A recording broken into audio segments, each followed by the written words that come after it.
ನಿಮ್ಮ ಶೋ ನೋಡ್ತಾರೆ ಎಲ್ಲ ತಾಯಂದಿರು they will relate to this madam. C section ಮಾಡೋ ಡಾಕ್ಟ್ರೆಲ್ಲ ಕೆಟ್ಟವರು ಅಂತ ಜನ ಸ್ಟ್ಯಾಂಪ್ ಹಾಕ್ಬಿಟ್ಟಿದ್ದಾರೆ. ಹಾಗಾಗಿ ಏನು ಮಾಡ್ತಾರೆ, ನಾರ್ಮಲ್ ಡೆಲಿವರಿ ಮಾಡ್ತಾರೆ.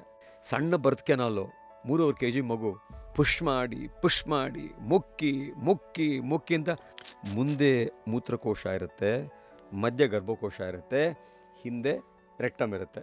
ಸೊ ಆ ಪ್ರೆಷರ್ ಹಾಕಿದಾಗ 3 ಕೆಳಗೆ ಬರುತ್ತೆ ಮೇಡಮ್. ಆ 3 ಬಂದಾಗ ಹಂಗೆ ಎಳೆದ್ಬಿಡುತ್ತೆ ಕೆಳಕ್ಕೆ.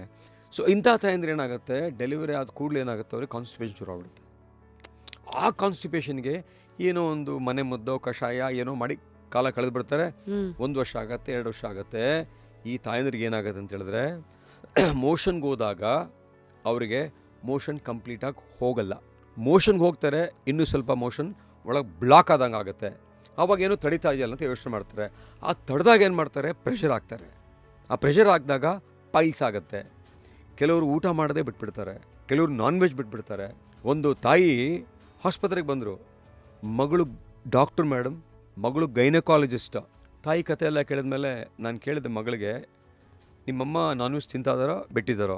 ನಾನು ಕೇಳಿದೆ ಅವ್ರಿಗೆ, ನಾನ್ ವೆಜ್ ಬಿಟ್ಟಿದ್ದೀರಾ? ಹೌದು ಸರ್ ಬಿಟ್ಟಿದ್ದೀನಿ ಸರ್ ಅಂತ ಕಣ್ಣಲ್ಲಿ ನೀರು ಹಾಕ್ಕೊಂಡ್ರು. ನೋಡಿದ್ರಾ, ನಿಮ್ಮ ಅಮ್ಮ ನಾನ್ ವೆಜ್ ಬಿಟ್ಟಿರೋದು ನಿಮಗೆ ಗೊತ್ತಿಲ್ಲ, ನಿಮಗೆಲ್ಲ ಬಡಿಸ್ತಾರೆ, ನೀವು ಅಂದ್ಕೊಂಡಿರ್ತೀರ ನಮಗೆಲ್ಲ ಬಡಿಸಿದ್ಮೇಲೆ ಅವ್ರು ತಿಂತಾರೆ ಅಂತ. ಬರೀ ನಾನ್ ವೆಜ್ ಎಲ್ಲ ಅವ್ರು ಊಟನೇ ಬಿಟ್ಟಿದ್ದಾರೆ. ಆ ಹೆಣ್ಮಗಳು ತಪ್ಪಲ್ಲ, ಈ ತಾಯಿ ಇರ್ತಾರಲ್ಲ, ನಾನು ಹೇಳ್ಕೊಂಡ್ರೆ ಸಂಕೋಚ, ಬೆರಳಾಕಿ ತೆಗೆದಿರ್ತಾರೆ. ಯಾರಿಗೆ ಹೇಳ್ಕೊಳ್ಳೋದು ಇದನ್ನು, ಅಸಹ್ಯ ಆಗುತ್ತೆ ಅಂತ. ಸೊ ಡೆಲಿವರಿ ಆದಮೇಲೆ ಯಾವುದೇ ತಾಯಿಗೆ ಮೋಷನ್ ಸಮಸ್ಯೆ ಆದರೆ ಅದು ಜಾರ್ಕೊಂಬಂದಿದೆ ಅಂತ ಅರ್ಥ. ಫುಲ್ ವಿಡಿಯೋನ ನೋಡಿ ಆನ್ ರ್ಯಾಪಿಡ್ ರಾಶ್ಮೀಸ್ ಯೂಟ್ಯೂಬ್ ಚಾನಲ್.